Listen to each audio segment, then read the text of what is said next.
muchas gracias, Clary, por la presentación. Gracias por estar presentes, Claudia, Daniel, Ani, Marcelo y Sime. Clary, vos también por gestionar todo y a todos los que están escuchando. Como bien dijo Clary, este cuarto seminario se llama Impurezas absorbentes de luz en nieve, que recién comentaba que lo debería haber dado al principio, porque en realidad toda la tesis se basa en tratar de caracterizar y detectar estas impurezas.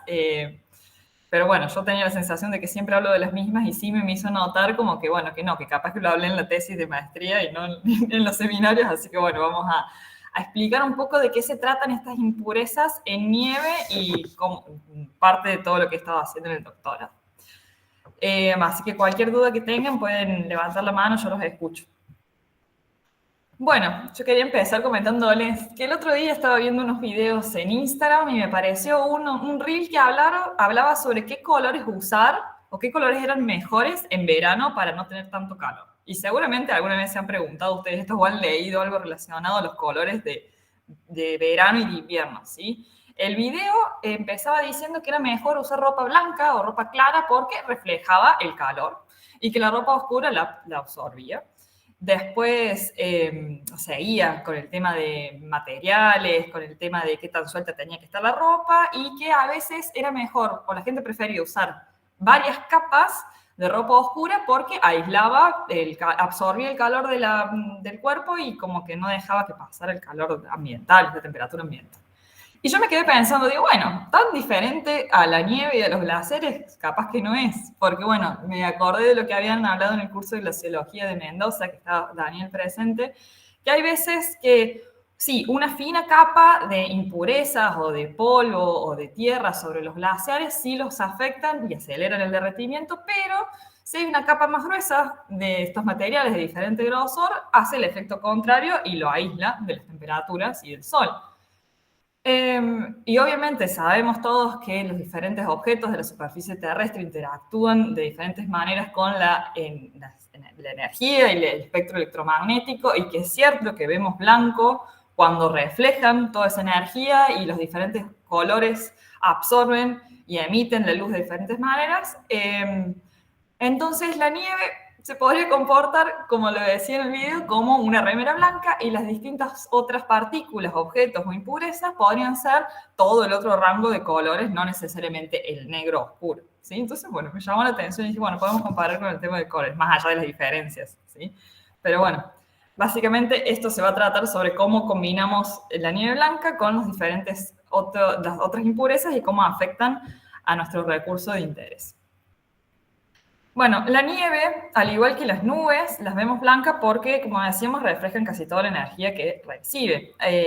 A diferencia de estas partículas de otros colores, como puede ser el rojo o el negro, que absorben y emiten, reflejan diferentes longitudes de onda. La nieve, a lo largo de su ciclo de vida, también modifica, digamos, esa respuesta. No es que siempre refleja toda la energía que recibe. Cuando empieza a envejecer, el tamaño de grano, las partículas de nieve, digamos, se empiezan a transformar, a metamorfizar y aumentan, pasan de ser como estrellitas a ser más circulitos y esto produce que interactúen de otra manera con la luz. Ahí son granitos más grandes, entonces digamos, permite que la energía ingrese un poco más en el pack de nieve, interactúe con los granos de nieve y se refleje un poco menos. Acá en el gráfico que vemos, por lo menos a mi derecha, se encuentra dos firmas espectrales de las nieves simuladas. ¿Sí? La de que se encuentra más arriba es en color un poquito más lila, es la nieve fresca, recién caída, que como pueden ver en el rango visible es casi 100% de energía reflejada. Y la curva que se encuentra por abajo es nieve envejecida, un tamaño de grano un poco más grande, entonces interactúa un poco más. Pero como pueden ver, sigue estando arriba del 95% de reflectancia, ¿sí? Casi 1. Lo que varía con el tamaño del grano de nieve, con el aumento del tamaño del grano de nieve, no es tan significativo como después en la parte del infrarrojo, ¿sí? En la parte visible no se ve tan afectado. Y es acá, en esta instancia, donde hacen su entrada triunfal estas impurezas que absorben luz, porque sí modifican el rango visible del espectro electromagnético de la nieve con su respuesta de albedo, ¿sí? Bueno, para el ojo humano, desde siempre ha sido muy fácil detectar cuando hay impurezas, o como se reduce el albedo por impurezas, cuando las mismas son depositadas en la nieve por eventos extremos o catastróficos, ¿sí? Es muy fácil de decir, mira, en esta erupción volcánica se pueden ver la deposición de cenizas en la nieve al ojo desnudo nuestro. O, por ejemplo, esta otra foto de que había polvo del Sahara en los Alpes, en las pistas de esquí. Se ve marroncito, ¿sí? Se ven las líneas de los esquiadores que van pasando. Eso sí, siempre ha sido muy fácil, desde siempre se ha estudiado, se ha podido corroborar el impacto, digamos, de los cambios en los tiempos de derretimiento cuando hay estos eventos extremos. Sin embargo, el hecho de poder detectar que hay impurezas invisibles en la mayor parte de los cuerpos niveos del mundo y que esas impurezas tienen efectos en el albedo, se ha empezado digamos, a sentar alrededor de los 70, 80, ¿sí? Cuando se han empezado a tomar medidas que relacionaran esta reducción del albedo con los datos de mediciones in situ, porque lo que se hacía era, bueno, si tomamos medidas de la caracterización de la nieve, cuando se hace un perfil tradicional, que se ve la profundidad, la densidad, se tomaban muestras y sí se podía detectar que había algunas partículas en los años 20, en los 30, pero no se relacionaban con los modelos climáticos y los modelos de referencia radiactiva. Entonces, bueno, me pareció interesante contarles un poco cómo es que entran estas impurezas a ser tan importantes o a tener tanta participación en el tema del estudio de la nieve y los glaciares. Y bueno, más o menos faltan un montón de hitos acá en el medio y un montón de investigaciones, pero más o menos podemos resumirlo así. En 1980, Wiscombe y Warren, dos investigadores, propusieron un modelo de transferencia radiativa de dispersión simple, incorporando la teoría de Mie en la nieve. ¿Sí? Lo que ellos buscaban era caracterizar cómo variaba el albedo de la nieve según la longitud de onda. Este modelo requería como un input, una base, digamos, un índice de refracción del hielo, que lo construyeron teniendo en cuenta un montón de publicaciones científicas, un montón de estudios y muestreos que se habían hecho a lo largo del tiempo, como les decía, prácticamente los últimos 100 años, y determinaron que el modelo, para cualquier longitud de onda dada, el albedo dependía del tamaño del grano de nieve, de la profundidad del pack de nieve, del ángulo cenital solar y de la partición de irradiancia directa y difusa, ¿sí? Eso es lo que se propuso en 1980. ¿Qué pasó a partir de ahí? Este modelo se fue mejorando y se fue cambiando y se fue validando constantemente. Más o menos en 1984 se introdujeron modificaciones porque, como comentaba recién, este índice de hielo y el tamaño que tanto importan no era tan preciso. Lo que se cambió fue utilizar el concepto de esfera de hielo fue cambiado por el área específica de Surface Specific Area, SSA, que es una propiedad de los sólidos, que es la relación entre el área de superficie total y la masa, y para la nieve es la interfaz aire-hielo sobre la masa de la nieve, que era mucho más precisa a la hora de interactuar con la energía. Y lo que se cambió también fue incorporar diferentes tipos de granos de nieve. No es lo mismo, como les comentaba, la estrellita que recién cae, que cuando ya es una esfera que está modificada, metamorfizada, o unión de esferas mucho más envejecida. ¿Sí? Entonces, bueno, fue como incorporar en el modelo distintas formas de tamaño de grano para poder simularlos mejor. Este modelo se validó con muestreos que se hicieron a partir de ahí y muestreos anteriores, y en un momento incorporaron una base de datos que se había tomado en el 75 aproximadamente sobre unos investigadores que habían tomado las muestras de nieve y la habían llevado a analizar a un laboratorio de infrarrojo, y que lo que hicieron con el modelo fue estimar los parámetros de tamaño de grano y, digamos, algunas características del pack de nieve a partir de la respuesta de las longitudes de onda. Entonces, bueno, el modelo no solamente servía para calcular el albedo con los inputs que se ponían, sino que se podían estimar. Pero ¿qué pasaba? Cuando incorporaban datos de, por ejemplo, de las características del cuerpo de Nibio medidos in situ en el rango de infrarrojo, les daban bien, se ajustaban casi como los que habían tomado en campo, pero el problema estaba en la parte del visible, que en muchos de los sets de datos con los que contaban, que supuestamente la nieve fresca tiene un 98%, 98, sí, 0.9 de albedo y la nieve envejecía un 0.94, con los datos in situ en realidad les daban que para la nieve fresca tenían un 0.9, 0.90 y de la nieve envejecida 0.84, o sea, como que variaban muchísimo los datos adquiridos in situ con lo que decía la teoría de que deberían dar. Entonces, bueno, obviamente, lo que primero pensaban en hay algo mal en el modelo, bueno, que sí, que no, que puede ser la difusión, puede ser el tamaño de grano, los diferentes tipos de grano, no sé, distintas cosas. Hasta que tuvieron muchas colaboraciones y una de ellas en realidad se trató con investigaciones de investigadores de atmósfera que habían descubierto que había unas partículas color gris que absorbían la radiación y afectaban el comportamiento de las nubes y algunas otras cosas. Entonces, bueno, cuando ellos se enteraron de eso y les comentaron que eran partículas carbonosas, dijeron, bueno, capaz que sea esto, ¿sí? Previamente también habían hecho estudios con polvo, ¿sí? El polvo sí se habían dado cuenta que podía ser, entonces habían simulado la respuesta del polvo, distintos tipos del polvo, y habían correlacionado mejor, pero seguía faltando algo más que era el polvo, y bueno, con esta cooperación que hicieron con investigadores de aerosoles, se dieron cuenta que eran partículas carbonosas. Entonces, bueno, ahí empezó el gran mundo de qué partículas o qué impurezas hacen que la nieve reduzca el albedo, porque ya, bueno, hasta ahora tenían el polvo y el carbono y faltaban algunas más. Así que bueno, y acá estamos, tratando de ver cómo las caracterizamos y cómo las medimos con un sensor remoto. Entonces, estas impurezas que absorben radiación no son todas, porque podríamos considerar polen o algunas cosas, pero no. Son partículas o impurezas que absorben radiación, como las remeras negras, ¿sí? Se calientan, tienen otra interacción con la energía, entonces hacen que, en contraste con la nieve tan blanca, se calienten y derriten la nieve más rápido, perdón. Y pueden ser partículas carbonosas, que se encuentra el carbono elemental y el carbono orgánico. Algunos los clasifican en carbono negro, que es derivado de la combustión incompleta de combustibles fósiles, o carbono marrón por la combustión de biomasa. Y después hay otras impurezas, que es el polvo, las cenizas volcánicas, polvo de cualquier tierra, ¿sí? Puede ser, bueno, en Europa por ahí es muy común escuchar que es el polvo del Sahara. Acá nosotros tenemos por ahí en la parte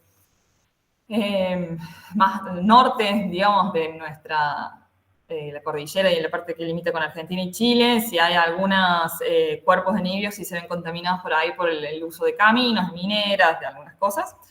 Cenizas volcánicas y microorganismos o algas, ¿sí? Estos microorganismos pueden ser bacterias, pueden ser hongos, algas. Algas son las más importantes.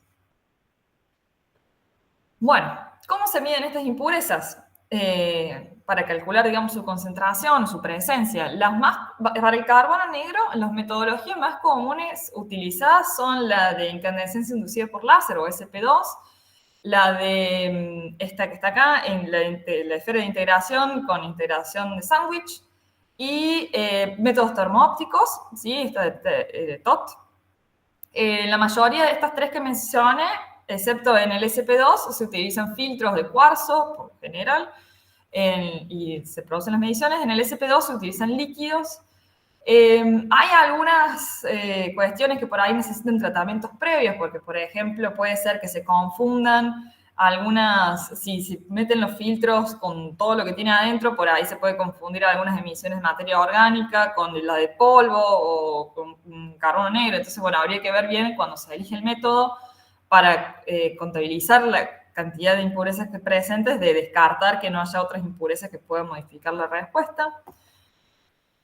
Hay otros tipos de mediciones que no son estas para cuantificar, pero se pueden estimar la presencia.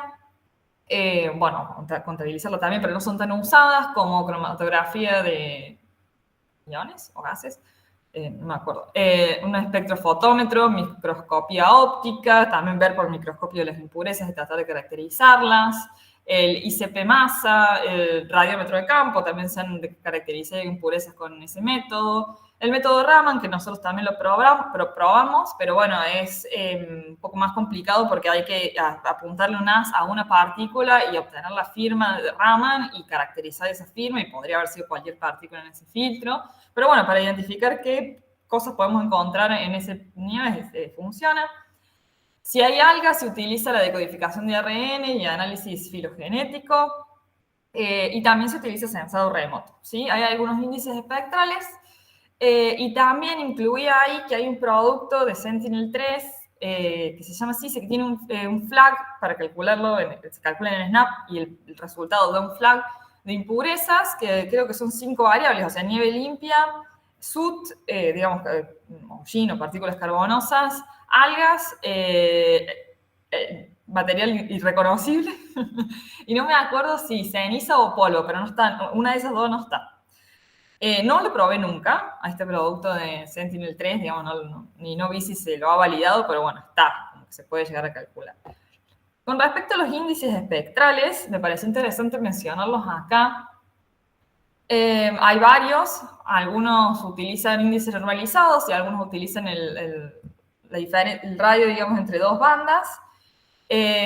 Lo que se puede detectar, fíjense acá en esta columna que dice impurezas, es generalmente polvo y algas. Polvo y algas, polvo y algas. ¿Por qué polvo y algas y no black carbon o ceniza? Porque el polvo, digamos, o el dust que se deposita en la nieve y las algas son las que se ven, ¿sí? A nuestro ojo, y también los puede detectar fácilmente satélite. Yo veo un bloom de algas rosas, rojas o verdes sobre la nieve, entonces el satélite lo puede captar haciendo esa diferencia de colores, al igual que el polvo. El polvo puede ser más rojo, puede ser más oscuro, pero yo veo, digamos, la deposición de polvo. En cambio, con el carbono es invisible prácticamente, o sea, no he encontrado ninguna metodología que lo pueda, que haya un índice, digamos, espectral para detectarlo. Y la ceniza volcánica sí se ve también, porque se ve la pluma, pero bueno, funciona más o menos como el polvo. El mismo índice que se usa para el polvo a veces se utiliza para las cenizas volcánicas. Y sí hay estudios de cómo se reduce el albedo, por lo menos con MODIS, en erupciones volcánicas, por ejemplo, de acá de Sudamérica. Bueno, ¿cómo llegan estas partículas a la nieve? ¿Sí? Esto más o menos explica cómo es las partículas carbonosas que les estaba hablando. Hay un montón de fuentes de emisión, porque pueden ser todas las máquinas o vehículos que utilicen combustibles fósiles, ¿sí? La combustión incompleta de los mismos genera carbono negro, así que pueden ser cualquier medio de transporte, cualquier industria, cualquier generador. Y después, con respecto al carbono marrón, pueden ser incendios forestales, ahí dice quema agrícola, las cocinas a leña, digamos, para cocinar y para calefaccionarse, también emiten este carbono marrón. Estas partículas son transportadas a la atmósfera, y ahí, bueno, pueden pasar un montón de cosas. Es como que pueden tener un montón de interacciones, ¿sí? Entre ellas mismas, entre otros compuestos, entre otros sólidos, entre otros líquidos de la atmósfera. Por eso depende mucho de en dónde fueron emitidas y con qué otros compuestos se encuentran, de cómo es su vida después. Pero lo que es cierto es que se estima que no pasan más de una semana en la atmósfera antes de que sean depositadas, ¿sí? En las nubes también tienen impacto las partículas carbonosas, no es solamente en la nieve. Sí, se ha demostrado que no es tan significativo el impacto de reducción de albedo como en la nieve, porque generalmente las partículas se quedan en el núcleo, por ejemplo, de las nubes, pero la energía electromagnética rebota antes de llegar al núcleo, entonces como que no las afecta tanto. Pero sí las afecta en el sentido del tiempo en que precipitan, por ahí que llueve, o en la formación de las nubes, digamos, esas cosas sí varían la presencia de distintos tipos de partículas. Bueno, entonces estas partículas que están en la atmósfera pueden ser transportadas localmente, regionalmente o a otros lugares, y pueden ser precipitadas a manera de lluvia, de nieve o voladas. Pueden ser transportadas por el viento, por voladura, ¿sí? Una vez que se depositan a lo que nos interesa a nosotros, en glaciares o mantos niveos, que permanecen en la superficie de los mantos niveos o relativamente arriba porque son hidrofóbicas, no se lavan con el agua, no se disuelven tampoco, entonces es como que quedan ahí remanentes en las capas superficiales. Es por ello que es mejor hacer los muestreos en primavera o apenas si hay una nevada por ahí está bueno para ver cuánto se depositó, pero si no, si yo quiero saber cuánto hay máximo acumulado, es mejor hacerlo en primavera porque tengo la mayor cantidad de impurezas depositadas ahí en los estratos superiores. Y bueno, después sí se terminan yendo, quedando en el suelo hasta las próximas nevadas. Este es un mapa de las cantidades de concentración de carbono negro encontrados en glaciares en el mundo. Esta publicación es del 2020. En Sudamérica solamente tuvieron en cuenta un glaciar de Bolivia. Las barras rojas muestran la cantidad de carbono negro en nieve y las grises, las celestitas en el glaciar. Yo sé que han encontrado carbono negro en el glaciar Alerce, en Bariloche, pero estaban haciendo un estudio de cenizas, no de carbono negro, y lo mismo hicieron referencia. Pero después, en Argentina, no hay otro, no sé si hay otro estudio de glaciares con carbono negro, o si los han muestreado. Pero bueno, es muy poquito, porque bueno, hay muy pocas emisiones, acá ni siquiera salimos con respecto a la deposición, ¿sí? No tenemos tantas grandes ciudades cerca de la cordillera como, bueno, sí, Santiago de Chile, pero después las otras son chicas o los vientos los transportan para el otro lado y no para los cuerpos de nieve o glaciares. En Chile se hicieron un estudio muy bueno de caracterización de nieve, no de glaciares, y las impurezas. Y lo interesante fue ver que en la parte norte de Chile les dio que había alta carga de polvo, sí, como les decía, porque esta zona ya es árida y seca, hay voladuras de polvo, hay industrias mineras cerca por ahí de cuerpos niveos, hay como cosas que pueden afectarlo. En la zona centro de esta, que se ve en verde un poco más oscuro, en la parte de región central, está Santiago, les dio concentración de carbono negro, especialmente cerca de Santiago de Chile. Y en la parte sur de Chile, que se ve con este otro verdecito, les dio que había carbono marrón, que bueno, porque tiene mucha quema de combustible, de biomasa en esa zona. Así que bueno, fue interesante porque pudieron caracterizar, digamos, dependiendo de la industria principal o la actividad económica principal, qué impurezas podían encontrar. Lo mismo, las cantidades y concentraciones de impurezas que se encuentran en Sudamérica son muy bajas con respecto a las que se encuentran en Asia o por ahí en Europa. Bueno, y les quería comentar un poco sobre microorganismos también, que no los había considerado antes porque yo me rehusaba a considerar las algas, pero bueno, aparecieron. Esta foto no es nuestra, pero más o menos se veía así cuando las encontramos en Bariloche. Se veían como cuenquitos no tan profundos y no tan rosas, más rosadito, pero se veían así, como que se hacían cuenquitos donde se encontraba rosita y que estas manchitas seguían la línea de escurrimiento del agua. Entonces, en cierto punto no va a ser difícil poder muestrarlas con sensado remoto porque se metían como en zonas donde había un arbustito, abajo de arbustitos y seguían la línea de agua. Pero bueno, se veían así. Donde había alguitas, se derretía. Y bueno, tomamos muestras de estas algas. Hay varios tipos de algas, rosas, rojas, verdes, digamos, pueden ser diferentes colores. La mayoría, no me acuerdo del pigmento rojo, cómo se llama. Bueno, pero tienen un pigmento que en realidad no se manifiesta siempre, sino que cuando las condiciones ambientales se dan de alta radiación, mucho sol, digamos, y frío, porque están en la nieve, se ponen rojas a manera de protección y hacen estos blooms. Bueno, ¿cómo llegan las alitas a la nieve? Esta imagen la tomé de Jimena, que la mostró el otro día. Ella le explicó mucho mejor porque, bueno, es bióloga y entiende bien qué le pasa a las alitas, pero bueno, yo voy a tratar de hacerlo mejor. ¿Qué pasa cuando nieva acá en la parte de invierno?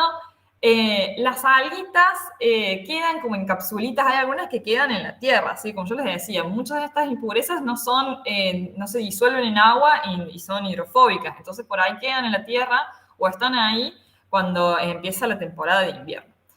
no solamente hay alitas, sino que hay como un microecosistema. Hay bacterias, hay hongos, hay otros microorganismos, hay diferentes cosas. Pero bueno, se empiezan a depositar, ya sea por la deposición atmosférica, que son transportadas por el viento también, o porque están acá abajo. Cuando se empieza a derretir la nieve, que empieza en la primavera, las alitas que estaban encapsuladas empiezan a reactivarse y a sí, moverse, digamos, en el pack de nieve, porque hay más agua también para moverse, digamos, para que puedan liberarse y se empiezan a sí, reproducir, vendría a ser, a cambiar de estadio. No siempre, como les decía, no siempre son rojas y no siempre están de la misma forma, porque, bueno, empiezan a crecer, reproducirse y morir. Entonces, bueno, en este periodo de nieve en fusión es donde hay más interacción de los microorganismos, digamos, en el pack de nieve, que obviamente algunos algas, microorganismos, bacterias y hongos son benéficos y hay otros que no, entonces como un ecosistema común y corriente, pero de alguitas en la nieve. Y a medida que pasa el tiempo se van modificando de vuelta hasta que se termina de derretir la nieve y vuelven a quedar las capsulitas preparadas para el invierno siguiente y algunas de ellas son transportadas por el viento, por el agua a otros lugares y las otras quedan ahí hasta el invierno siguiente que vuelven a florecer. Así que bueno, más o menos eso es lo que pasa. Con las algas que encontramos en Bariloche, eh, es como que hay registros de estas algas en la línea pacífica, digamos. Se encontró en Nueva Zelanda, algunas en la Antártida, otras en Estados Unidos, pero no en las partes continentales. Son diferentes, son primas de las que hay en Europa, pero no son las mismas. No son las sanguíneas, nivalis, como se suelen llamar. Son otras. Pero bueno, también son rojitas y tienen este compuesto. Así que bueno, no es que hayan sido exóticas que han llegado, sino se supone que están acá, que como están cambiando las condiciones de temperatura, porque es cierto que en octubre y noviembre hay muchísimo sol, por ahí están floreciendo más que antes, como que se veía, han cambiado un poco las condiciones.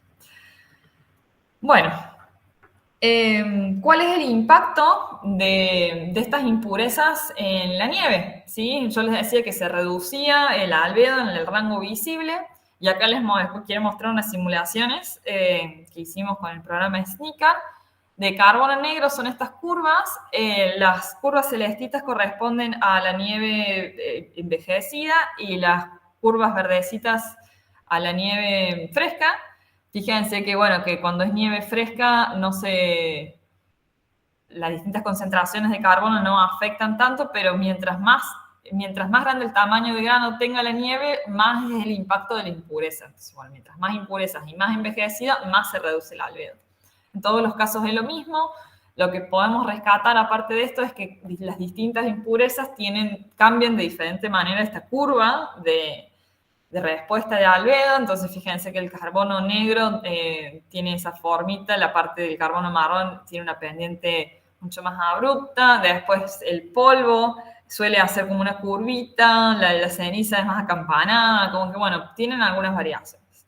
Esto es ideal, digamos. El problema es cuando tenemos el pack de nieve con todas las impurezas mezcladas y que bueno, habría que identificarlas, pero bueno, si están solas o sabemos que pueden llegar a tener algún evento, se podrían distinguir dependiendo de la concentración. ¿Sí? No vamos a decir, si es poquita concentración, es probable que no se ve. Y también esta es la curva de una simulación que no la hice yo, pero es sobre las algas en la nieve. ¿Sí? Fíjense bueno, que también de vuelta se reduce el albedo dependiendo de la concentración. Las líneas punteadas y las líneas sólidas son de diferentes fechas, pero lo interesante es que en todas las curvas, por más que se reduzca el albedo, se mantiene el pico en el 600, que es el rojo. Entonces, bueno, de reflectancia, como parece, que por eso se ven rojitas las algas. Pero bueno, en todos estos casos lo que les quería mostrar es que, como empezamos hablando al principio de la charla, de qué estaba pasando, o sea, qué es lo que vimos nosotros y qué era lo que vieron cuando incorporaron el modelo de transferencia radiativa, de qué pasaba con la parte visible que no coincidía, y es que las presencias de estas impurezas afectan la parte visible y afectan, digamos, el derretimiento de las mismas y la respuesta que tienen. Obviamente que eso también afecta los modelos meteorológicos, los modelos climáticos y otras cosas, que tienen un impacto significativo, no es que sea despreciable. Bueno, y ya para terminar, ¿en qué estamos trabajando nosotros? Vamos a hacer una publicación de estas algas rosas en Bariloche. Tenemos un equipo muy lindo porque estamos trabajando diferentes formas de caracterizarlas y bueno, pudimos determinar qué especie podían ser o cuáles se asemejaban más. Le hicimos una caracterización óptica, caracterización química, física, digamos, tenemos fotos de las mismas, así que bueno, no hay publicación, no hay registros de estas algas en esa zona de Bariloche, sí hay en otras zonas de Argentina, pero tampoco hay muchos registros. Por ahí lo que se hay es como el boca en boca. Ah, sí, yo las vi en tal lugar, yo vi alguitas rosas en otro, pero no hay nada escrito. Así que bueno, vamos a tratar de juntar toda esta información y publicarlo. Estamos haciendo correlaciones con los datos de campo que medimos en Bariloche y en Esquel, en la campaña, las últimas 2 campañas que hicimos con imágenes ópticas, porque no por suerte, pero bueno, tuvimos la oportunidad de estar presentes después de un incendio, así que bueno, podemos caracterizar este evento de deposición de impurezas. Hasta ahora hemos hecho solo una serie de tiempo y vimos cómo se reduce el albedo después de que fue el incendio. Así que bueno, vamos a tratar de caracterizar ese evento y después muestras que nosotros le tiramos a la nieve de carbono, de cenizas, de otras cosas.